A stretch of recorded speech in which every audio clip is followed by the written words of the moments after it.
Welcome back to the next episode of Fantasy Realm. This time I'm doing it differently. Webcam. Cue the intro music.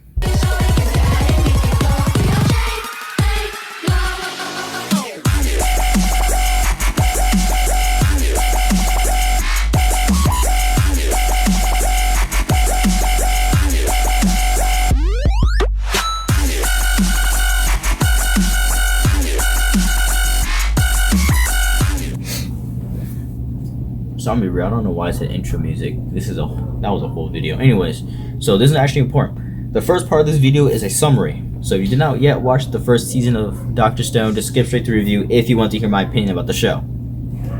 For people who already did watch Dr. Stone, it's a summary because there's another season coming out later, sometime this year, maybe. I know if it doesn't come out this year, it's definitely coming out 2021 for sure. So this is a summary that is relevant at some point in time. So, the story starts off as an average day of high school, and then boom, a green light involves the entire globe, turns everyone to stone, and threatens humanity as we know it. Or enough of that. So, long story short, 4,000 or so years later, Senku comes back and is revived, because bat poop, is dripping on him for who knows how long. And then eventually, Senku is able to put two together because he is a stinking genius. He takes Taiju, pulls him to the cave that he was stuck in, and boom, Taiju's eventually revived, and they work together for a few months to try to find antidote to the stone. This leads them to be attacked by a pack of lions, which also led them to bring back literally the villain of the show. Huh, ironic, isn't it? They helped the person that wants to kill them. But we'll get to that later. They revive Tsukasa, which is an MMA fighter, which is Tarzan with anger issues. It's the best way to describe him. He's able to also insta-kill a lion, which is heck a lot amount of power for. It's like Dr. Doom style. But whatever. They work together for a little bit, but Tsukasa's view of life is, just slightly different. He hates adults, also kills adults whenever he sees them. At least in their stone figure, not in the past. But it is what it is, I guess. Senku wants to bring back everyone and society as we know it. So Tsukasa kind of sees him as a threat because of this. And long story short, he kills Senku. Yeah, we don't need that music because there's a second part to this. Because Senku still had his piece of stone in the back of his neck, and since Tsukasa used, the cracky crack, break your neck method, they're able to put bat poop on the stone and boom, healed. Because logic, if you're a stone person, you come back to life, all your ailments and illnesses and pain or whatever just goes away. Magic. Though Senku could probably explain it with science. Who cares? Anyways, also, for future reference, before I forget, there's 3 requirements to come back to life from being a stone. 1, bat poop. Very bad time. Very bad point in time to mention bats. I'm not gonna lie. But anyways, 2, you need a will to live. Which is actually important because if you don't have a will to live, well, you're not coming back to life. And 3, your stone person needs to be in one piece. If your whatever breaks off for whatever reason, you're done. Period. You're dead. Anyways, and so they're able to revive Senku for the second time. Tsukasa and the girl that he revived, his crush, Yuzura, go spy on Tsukasa. Whether it means joining his empire or whatever. I don't think they were really specific about that, but it doesn't matter right now. Senku goes and not finds, but he creates a plan to fight Tsukasa, which works best because Tsukasa thinks he's dead. He eventually finds a village, and this village is like every person's dream. We got gorillas, Taiju 2.0, JoJo characters, and the fashion sense, I don't know. It sucks. Neckties, high heels, it's just plain horrible. But whatever floats your boat, I suppose. They don't trust Senku though, because he's an outsider. So Senku makes friends with Kohaku, which is actually a village princess. She's also kind of an outcast, because she's not very feminine-like and fights a lot. And he also makes friends with Taiju 2.0. His name is actually Chrome. Senku takes Chrome under his wing because they both have scientific interests, and Senku knows a heck of a lot more, so he helps Chrome with it. Also claims that he can help Rue for disease because she's dying of it. So he, in the process of not gathering. Yes, gathering. I messed up the word the first time. And on the process of gathering all the materials, he also able to create some other cool things like glasses for Melonhead, which her name I shall pull up in a second. It is Suki or Suka. He makes glasses for her, basically. He makes glasses for the guard too, which his name is also Kinro. I don't know why I said also, but his name is Kinro. Make glasses for him too because he's like nearsighted or something like that. He also makes ramen, which is probably the best thing he made so far, and katanas and some other things that they will need later, like glass. But in order to get these free things, you gotta pay with your manual labor. Yes, he made everyone in the village work for their food and glasses, and they needed them, I guess, and stuff. But hey, they got a JoJo character on the side, so I don't see the issue. Anyways, so in the process of this, again, a spy from Tsukasa comes, and he was supposed to confirm that Senku's dead. Senku ends up persuading him to not do that by giving him a Coca-Cola bottle. Yes, he literally gave him a soda, and Gen's mind was just blown to the point where he was like, I switch sides.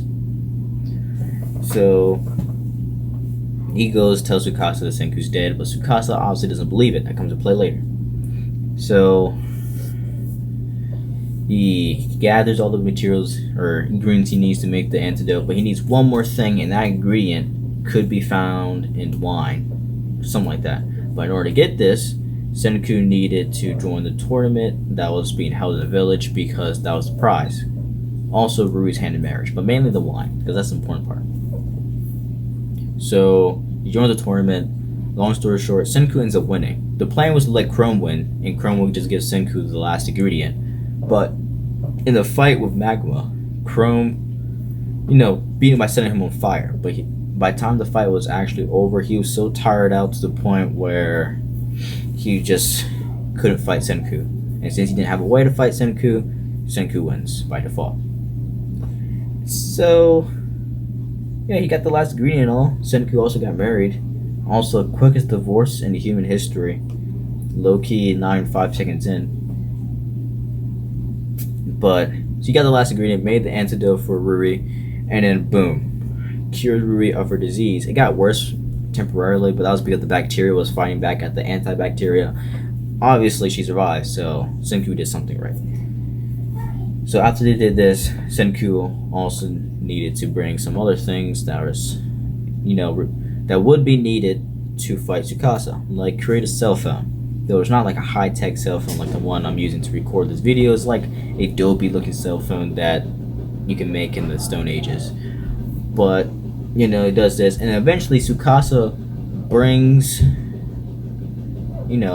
like 2 or so people. He doesn't bring, but he sends like 2 or so people to attack the village. They eventually set the village on fire. It causes issues, and then this is a reminder to Senku that he does not have a lot of time left. So the best way to solve this issue, make a speedy phone. Like, it was worse than what he wanted because he doesn't have enough time to make cell towers, so he uses like some wire thing so that phone could be somewhat used, but also require a lot more work to use, if that makes sense.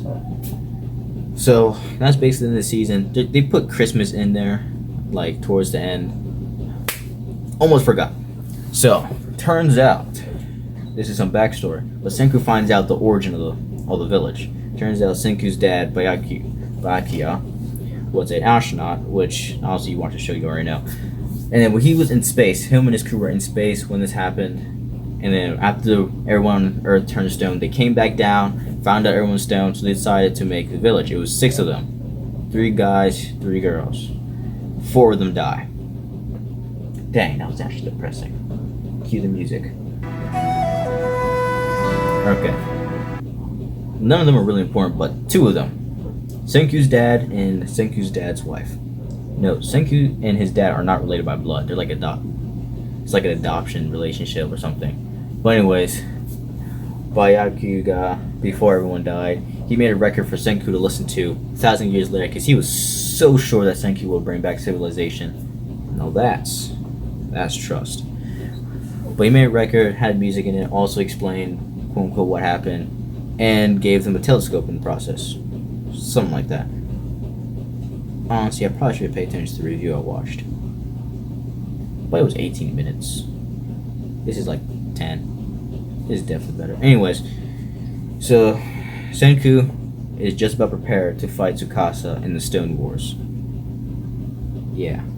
Alright, for the review portion of the video, thank you for those that actually skipped to this point. But I'll definitely rate it 8 out of 10. No higher than, actually no, just 8 out of 10. That's the highest I'll rate it. No lower than 7 out of 10 because the story itself is actually ridiculously creative. There's a lot of scientific facts and fun jokes in it. If you actually understand the jokes, I'm sure you will find it funny. The ones that I understood, I found funny. If you're into the post-apocalyptic world storyline, like Fallout, just not that extreme, you definitely like this story. I believe that there needs to be more character development in it though. Like, the main character goes through virtually none. Yeah, none. He does go through a little bit, but it's not like any major turn point to it. Like I can't explain it without spoilers. Hurts.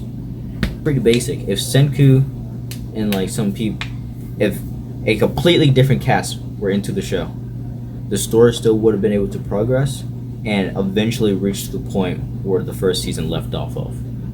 The only difference is it may take longer or even shorter if there's someone even smarter than Senku somehow, some way. The story does stay pretty consistent. It's also pretty good. That's mainly the main points of the review. I know this is really short, but it's definitely something good to watch. I suggest this, even if you're not into anime. Like, it's one of the stories that it doesn't make you think, but it does like, I don't know how to put it. It gives facts, but in a funny way. Thank you for watching this video. I actually really enjoyed making these videos, not even gonna lie. Like, I don't know, it's just fun to look at a camera and just talk. I also like the sound of my own voice, but I don't know, I might keep doing webcams like this, because this was definitely more fun than finding gameplay to show you guys and just edit there. But yeah, that's basically it. I do plan on making these videos weekly, at the very least bi-weekly. Honestly, still post on Fridays. I am working on getting a posting schedule, posting at a certain time. Also, feel free to check out my drawing videos of my time lapse of different anime characters. So far, I got Shinra Kurama from Naruto. Shinra's from Fire Force. I also have Jotaro Part 4 from JoJo. You can expect another drawing video to come out within a week. And that's basically it. Peace.